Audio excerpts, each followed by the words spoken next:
I don't think I have ever seen hate so forced for something in my entire life. Now, I just want to preface, everyone's allowed to have their opinion on something. I'm always down to have a conversation. I say at the end of every single video that I make, let's have a conversation down in the comments. That's our thing, right? We love to talk. We love to have opinions. We love to critique. Okay, not everything is black and white. We can't always just be positive about the things that we like. So things have problems. I actually just finished Pokemon Legends EA last night, and I still think it's an amazing game. I still think it's one of the best Pokemon games that we've had in years.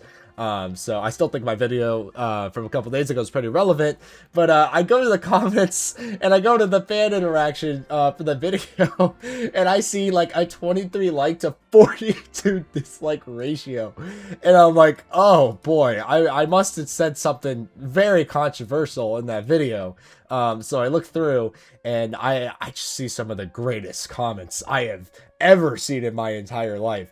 And it speaks to a greater issue with this game, and I guess just with Nintendo as well, that people are just kind of like hating Nintendo and Pokemon just for existing because of prior issues that have happened before.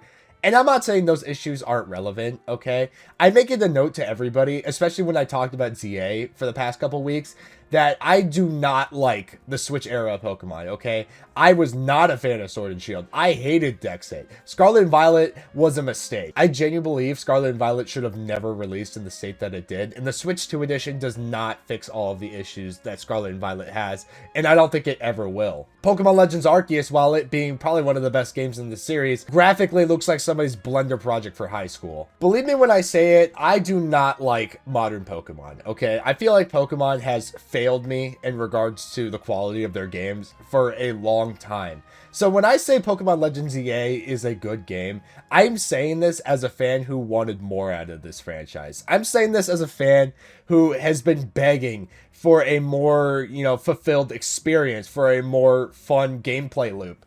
And we finally got that here. It takes some of the best parts of Pokemon Legends Arceus, focuses more on the battling, brings back Mega Evolution, and makes a sequel to arguably a pretty good game in the form of Pokemon X and Y. And I do want to make a follow-up review to it, because while I don't think the game is perfect, I genuinely do believe it is the best game in years. But a lot of what people will tell you about the game suggests that, no, it can't be anything good, that this game is ridden with glitches galore, and it's half-baked and unfinished.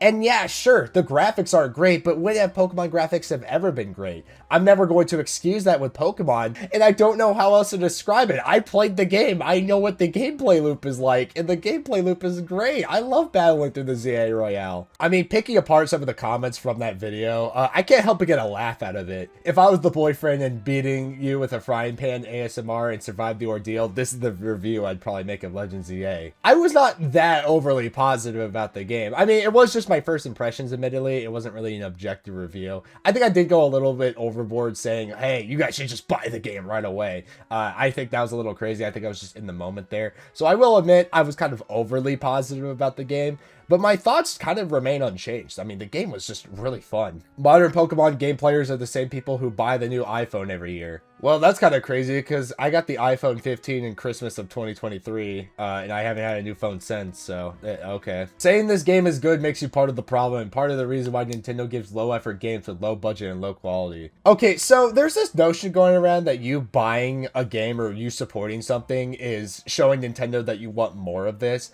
And I'm going to be so completely honest, and I know a lot of people will probably, disagree with me on this. Buying or not buying a game, especially from Nintendo, does absolutely nothing to them. They're still going to get their profits back, and people are still going to buy the game. Okay, I understand boycotting, and I understand the culture around it, but when has boycotting ever worked for something? And even then, what are we even boycotting here? A lot of people are telling me, oh, you shouldn't support this. Okay, what is this? What is this that I'm not supposed to be supporting? Nobody's giving me a reason. People are just saying it's lazy slop. What's lazy slop? The buildings? Because I agree, the buildings look lazy, but what else is lazy about it? I have yet to see a reason from anybody explaining why it's lazy. Nobody's brought up the real-time combat, the ZA Royale, the trainers, the music, just the buildings. Why are people so offended over buildings? They do look ugly, I am not denying that, but how are we getting offended over buildings? I'm so glad you were paid off by Nintendo to give false praise to this trash game. Palworld and Digimon Time Strangers ate this game alive. This game has a 2.2 rating and did not sell well. Flat world, flat graphics, and poorly written story. You have low standards if you thought this game was good.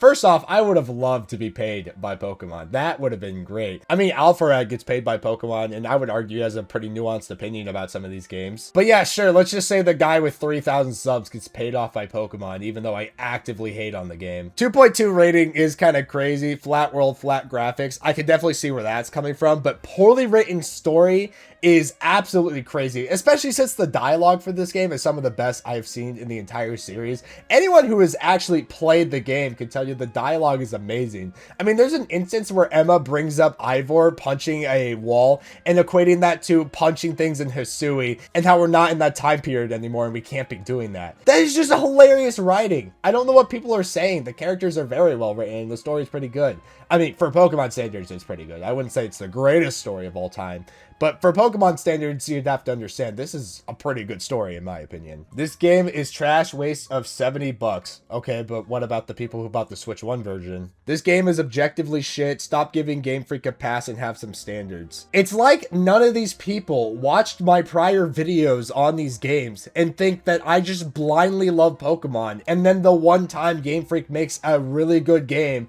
I'm just not allowed to praise them because of their reputation prior. Like, oh my goodness, that's the problem with a lot of these people, right? You are 1000% allowed to have an opinion about a company or game, but here's the difference. I hated on these games and I despised them out of love for this series, okay? My first Pokemon game was Pokemon Black and White 2. I hated the modern games because I loved those older games. Those games made me so happy as a kid. Okay, so when I finally got around to ZA and I saw that it was all the things that I wanted for years out of this franchise, and I'm playing through the game in a buttery smooth 60 frames per second, having access to Mega Evolution and the works, like, yeah, I'm going to give credit where credit is due. This is a good game. And the people that are telling you it's not clearly have not played the game, and they're just going to tell you it's trash because they saw Beat 'em Up's video about Windows. Now, I'll admit it's a funny video, but he doesn't even really talk about the game at all. He just talks about the Windows. By the way, I'm a huge Beat 'em Ups fan, by the way, so please don't go after me. People aren't being negative because they hate Pokemon. We are just tired of Game Freak not putting effort into Pokemon games anymore. We deserved a better game. This was the better game. I'm not saying it's the best game ever, but this was the game we've been waiting for. It's real-time combat. It has more emphasis on battles. It takes the catching from Legends Arceus. It is fully open world. There's side quests to do. There's wild zones. There's so many Pokemon to catch. What do you mean? At the end of the day, though, these are just comments. They're not entitled to give their full opinion or reasoning as to why they hate something. They'll just say they hate it without any reason or without any objective truth to the matter. But I think it's absolutely absurd and speaks to a greater issue when I have 42 dislikes out of 23 likes on a video about me being positive about something and about me acknowledging improvement on a franchise that has been struggling for years. And I think it's really telling the state of the Pokemon community, and I guess just hate grifting in general, how we will just hate to hate because negativity sells, and not because we hate it on things for the sake of improvement. I think this behavior is really unacceptable, and I think the spread of misinformation and unwarranted hate has absolutely done so much damage to this game. And I'm not even defending Game Freak here. I understand that this game will sell well regardless of my opinion, or regardless of how I feel about this game, and regardless of me making this video going against the mob hate for this game. But the fact that we can't even seem to have a more nuanced discussion about Pokemon Legends EA, it's either you either like it or you dislike it. And I mean, it's kind of just like that with anything, really. Just anything with Nintendo as well. Even Donkey Kong Bonanza wasn't really immune to this. And that game was pretty much an objective 10 out of 10 video game. I understand that Nintendo and Pokemon aren't really in the best spot right now with their fans. But if we never take the time to acknowledge the things that they improve on, then things will never get better. Just blindly saying that the story and gameplay and music is just bad without providing any further context further solidifies that people are just hating to hate and not hating for the love out of this game or for the games to improve. These people were never Pokemon fans to begin with, and don't let them ruin your enjoyment of these games. But anyways, that's all for me. I got some schoolwork for college, so I'm going to be working on that. Definitely let me know what you guys thought about the video and about the whole overarching conversation. Stay hydrated, stay cool, and I will see you all in another video. Bye-bye.